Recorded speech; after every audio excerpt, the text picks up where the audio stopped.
direta, dizer que uma mãe, que uma diabética engravida vai ter um filho que necessariamente vai ter diabetes, não é uma transmissão direta, mas há de facto uma tendência para essas crianças poderem eventualmente vir a ter diabetes. Mas há alguma forma de evitar?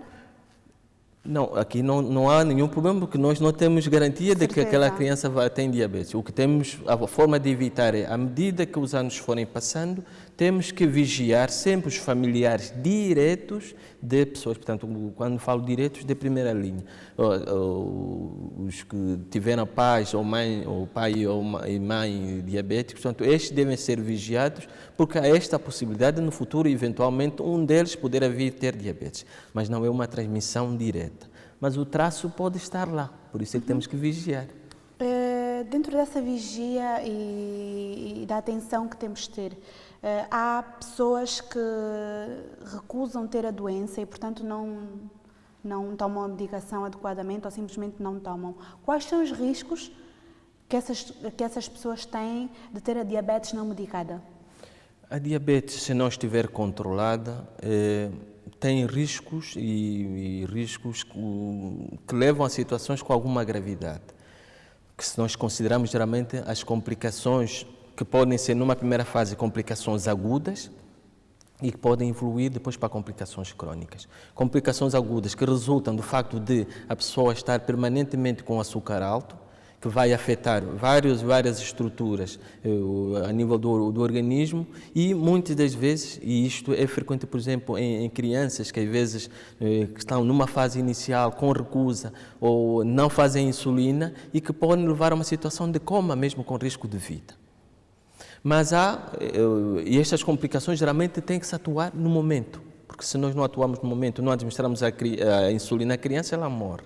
O mesmo pode acontecer nos adultos, no sentido de que, se efetivamente não se fizer a medicação, pode haver complicações que, por exemplo, se tiver alguma ferida no pé ou noutra zona, vai ter dificuldade em cicatrizar e pode levar ao risco, por exemplo, de uma amputação. Isso são as complicações agudas.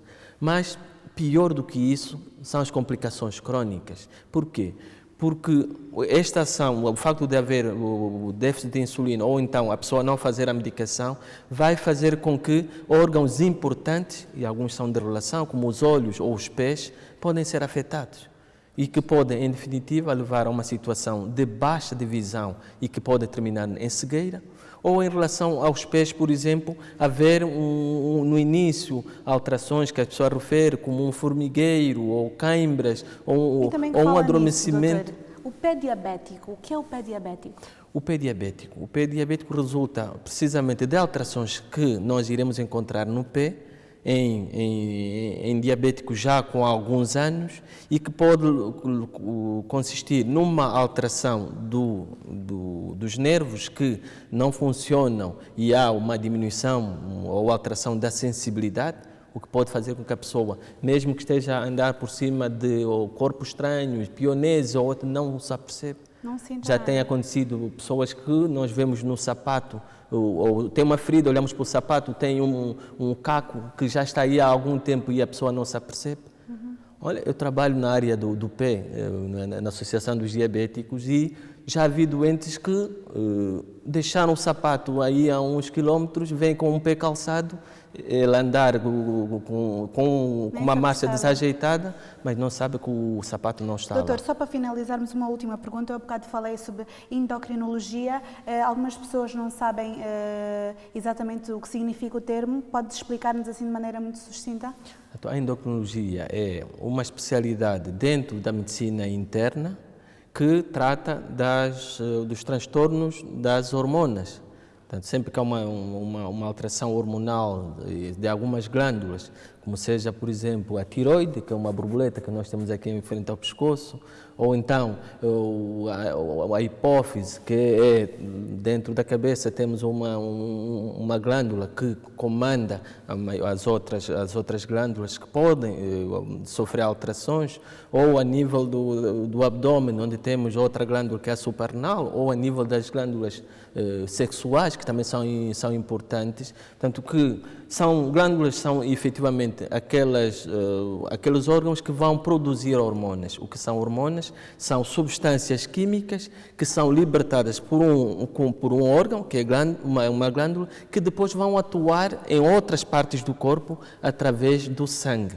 Portanto, por isso é que muitas das vezes uma alteração, por exemplo, da tireoide pode fazer com que haja queixas em todo o organismo, porque são substâncias que atuam em várias partes do corpo.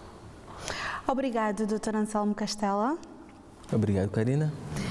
Se quiser saber mais sobre esta e outras doenças, visite o nosso blog. E agora, tome nota das informações mais importantes sobre a diabetes. A diabetes é uma doença crónica e sem cura que provoca o aumento dos níveis de açúcar ou glicose no sangue. Há 3 tipos de diabetes. A diabetes de tipo 1 é a mais rara e afeta crianças e jovens.